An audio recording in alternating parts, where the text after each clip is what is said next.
The moment Karoline stepped onto the debate hall floor, the air tightened around her like a fist preparing to strike. She hadn't expected to be called out in front of the cameras, not by a man whose speeches she'd admired for years. Pete Buttigieg's voice carried sharply, "Karoline, why don't you do my homework for me?" Laughter rustled through the audience like brittle paper. Amused and curious, her heartbeat thudded so loudly she wondered if it echoed in the hall. She wasn't a politician, just an intern who believed careful preparation could change the world. Now the spotlight demanded more than quiet work behind the scenes. The remark had been a challenge wrapped in humor, a test she hadn't trained for. She felt years of self-doubt trembling inside her like thin glass. She inhaled and realized this moment could either break her or define her. Karoline walked forward, palms warm despite the chill snaking across the stage. Buttigieg watched with polite curiosity, likely expecting her to retreat or laugh it off. Cameras swiveled toward her,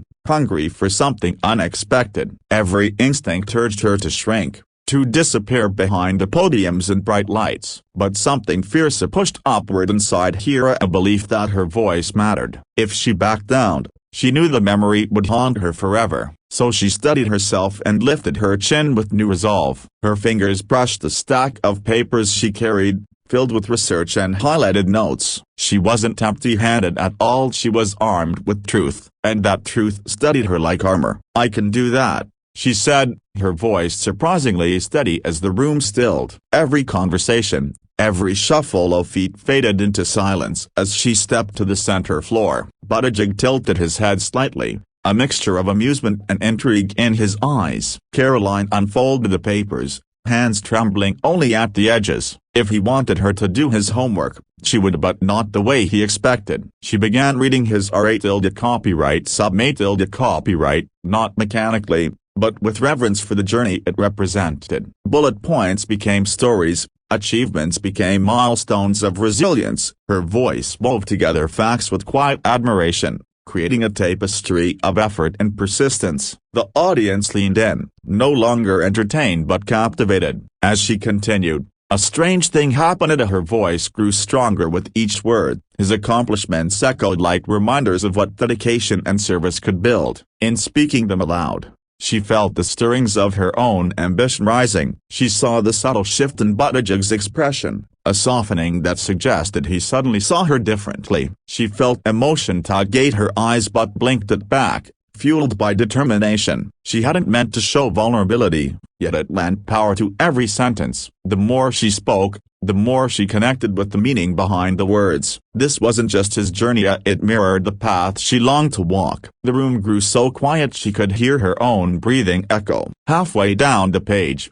her voice cracked out only once, but it tripled through the hall. She paused, gathering herself as the papers trembled lightly in her grip. The silence felt heavy, filled with expectation and empathy. Buttigieg took a step closer, not interrupting, simply offering presence. That small gesture steadied her spirit more than she anticipated. She resumed reading, this time with even greater strength and sincerity. Each line held gratitude, admiration, and echoes of her own struggle for confidence. The audience watched her, no longer seeing an intern but a storyteller. She felt her fear dissolving into something fierce and bright, and she understood she was no longer small in this room. When she reached the part describing Buttigieg's commitment to service, her tone deepened. She spoke like someone who understood the weight of perseverance. The story she read aloud wasn't about politics anymore, it was about human resilience. It was about rising from ordinary beginnings through extraordinary effort. She noticed young interns leaning forward with shining eyes,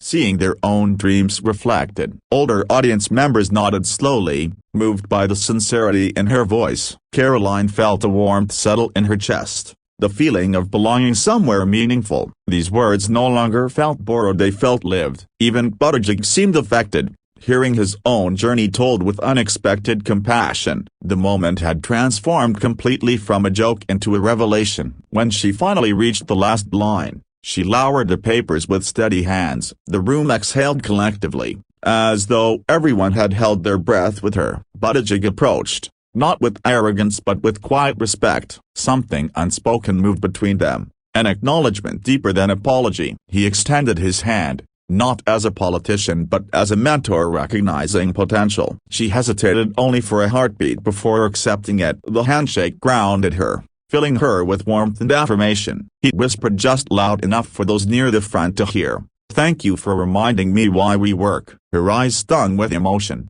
but she managed a grateful smile. And for the first time that evening, she felt fully seen. The applause came suddenly, swelling like a storm breaking open. Karoline stood stunned as people rose to their feet, clapping with genuine admiration. The sound wrapped around her like a long-awaited embrace. Cameras shifted again, capturing the moment she stepped into her own power. Pride bloomed inside her, warm and undeniable. Buttigieg gestured toward her in acknowledgement, giving her credit she never expected. She didn't shrink from the attention this time. She faced it with courage. The stage lights illuminated her, not harshly but gently, like sunrise. She felt something unfolding inside here, something new, strong, unstoppable. She realized she was capable of far more than she believed. Later, when the hall emptied and echoes faded, Buttigieg returned to speak with her. His tone was calm and earnest as he asked about her dreams and uncertainties. She admitted her fear of not being enough, of hiding behind others' brilliance. He listened quietly, offering space for her words to settle. When he finally spoke, his advice was simple yet life-changing. Your voice is your copyright copyright don't hide it. The statement struck her like a key turning in a locked door. She felt something open inside her, releasing years of quiet self-doubt. She realized she had been waiting for permission that only she could grant herself. In that quiet moment, her future felt reachable instead of distant. She left the conversation transformed. Outside, the night air kissed her skin with cool gentleness. Her phone buzzed with notifications, but she ignored them, letting silence sit beside her. She looked up at the sky, vast and open, mirroring the possibilities ahead. She replayed the moment she stepped forward, realizing how profoundly it had changed her. She had taken a risk and found her own strength in the process. The world might remember the moment as a viral clip, but to her, it was a beginning. Courage wasn't loaded up, it was steady, patient, quietly brave. Her path no longer felt uncertain but illuminated with purpose. And as she walked down the quiet street, she smiled, knowing her voice mattered. Tonight she told his story, but tomorrow, she would tell her own.